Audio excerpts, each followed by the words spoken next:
Hello, here we are with part 2 of chapter 2, The Open Road. Late in the evening, tired and happy and miles from home, they drew up on a remote common far from habitations, turned the horse loose to graze, and ate their simple supper sitting on the grass by the side of the cart. Toad talked big about all he was going to do in the days to come, while stars grew fuller and larger all around them, and a yellow moon, appearing suddenly and silently from nowhere in particular, came to keep them company and listen to their talk. At last they turned into their little bunks in the cart, and Toad, kicking out his legs sleepily, said, "Well, good night, you fellows. This is the real life of a gentleman. Talk about your old river." "I don't talk about my river," replied the rapacient rat. "You know I don't, Toad. But I think about it," he added pathetically in a lower tone.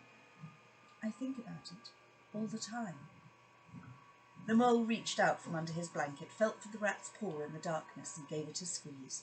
"I'll do whatever you like, Ratty," he whispered. "Shall we run away tomorrow morning, quite early, very early, and go back to our dear old hole in the river?" "No, we'll see it out," whispered back the rat.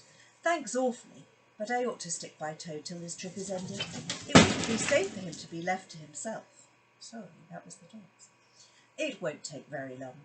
His fads never do. Good night." The end was indeed much nearer than even the rat had suspected.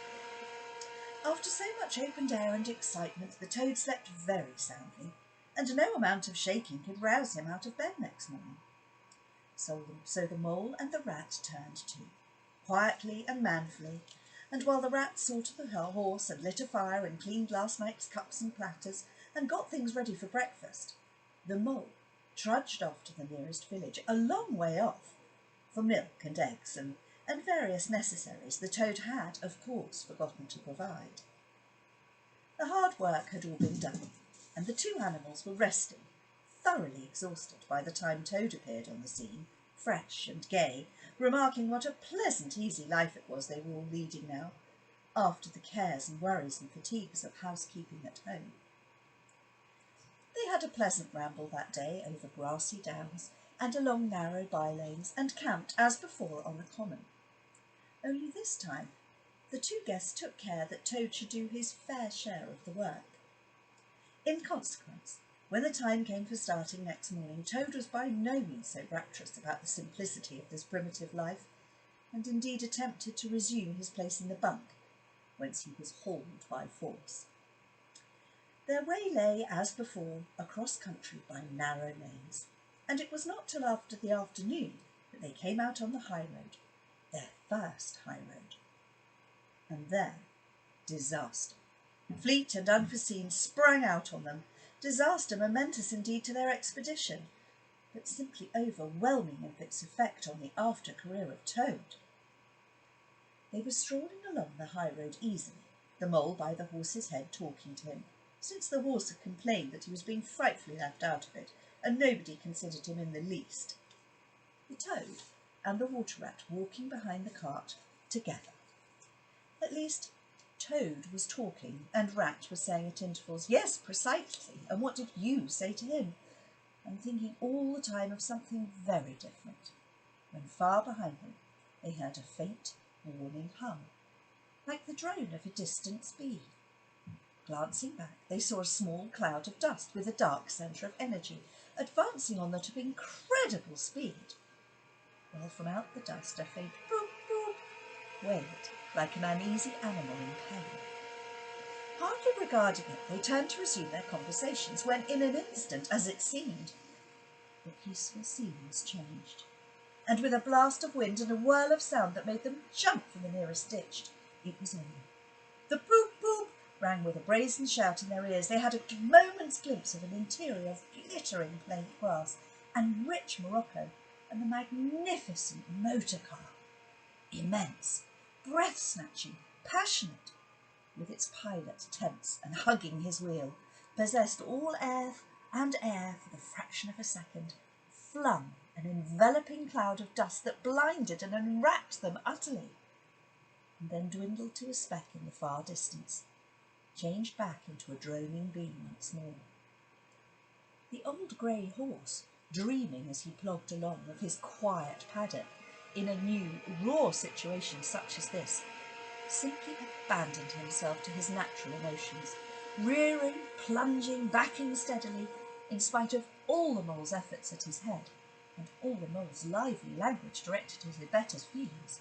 He drove the cart backwards towards the deep ditch at the side of the road. It waved in an instant. Then there was a heart-rendering crash, and the canary-coloured cart, their pride and joy, lay on its side in the ditch, an irredeemable wreck. And there's the car, and the poor old cart in the ditch. Oh dear. The rat danced up and down the road, simply transported with passion. "You villains!" he shouted, shaking both fists. "You scoundrels! You highwaymen! You road hogs! I'll have the law of you, I'll report you, I'll take you through all the courts." His homesickness had quite slipped away from him, and for the moment he was by the skipper of the canary-coloured vessel, driven on by a shoal by the reckless jockeying of rival mariners, and he was trying to recollect all the fine and biting things he used to say to masters of steam launches when their wash, as they drove too near to the bank, used to flood his parlour carpet at home.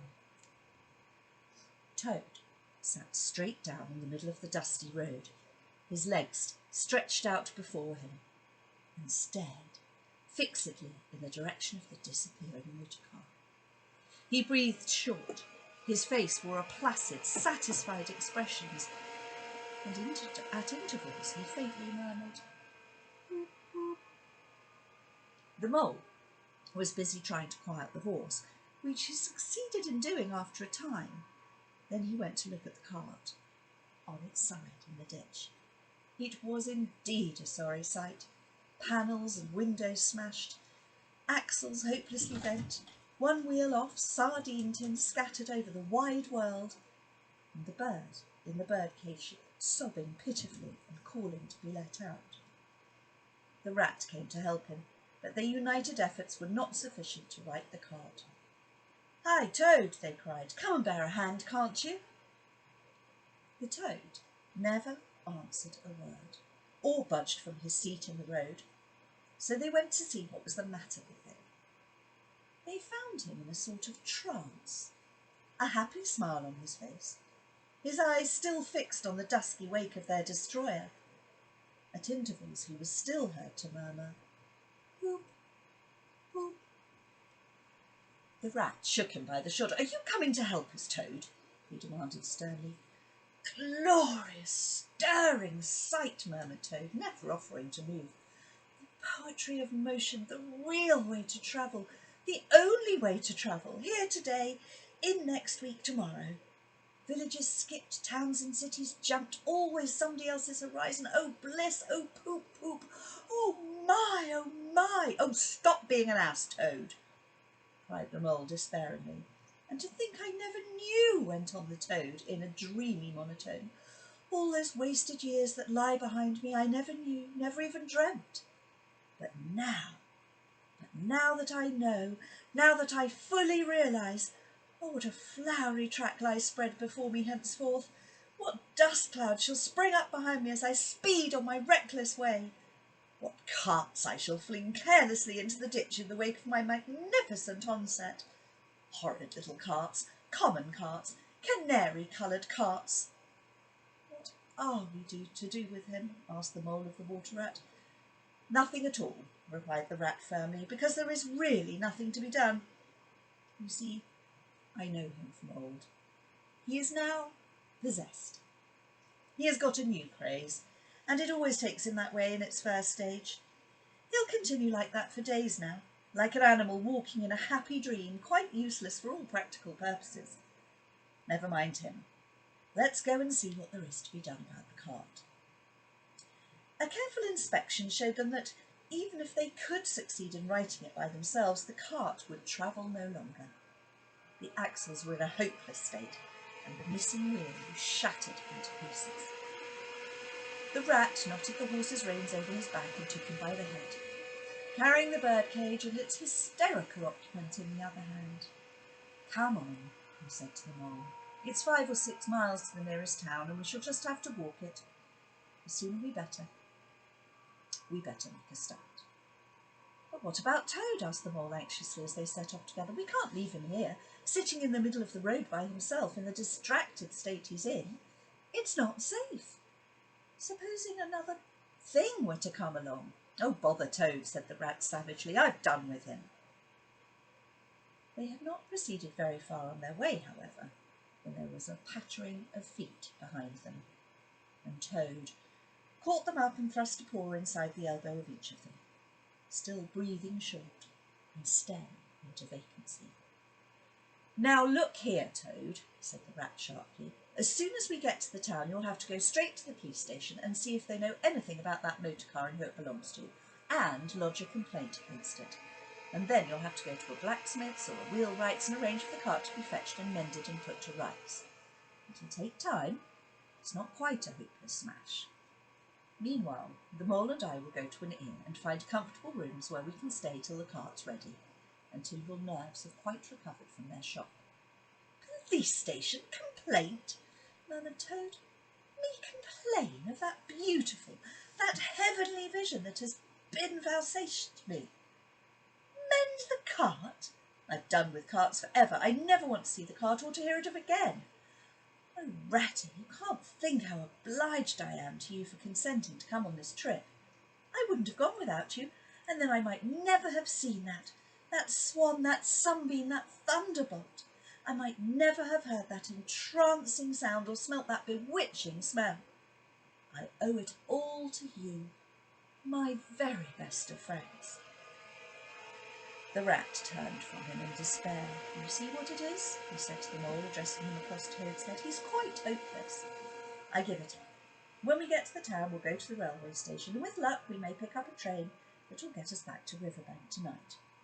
And if you ever catch me going a-pleasuring with this provoking animal again, he snorted, and during the rest of that weary trudge addressed his remarks exclusively to Mole.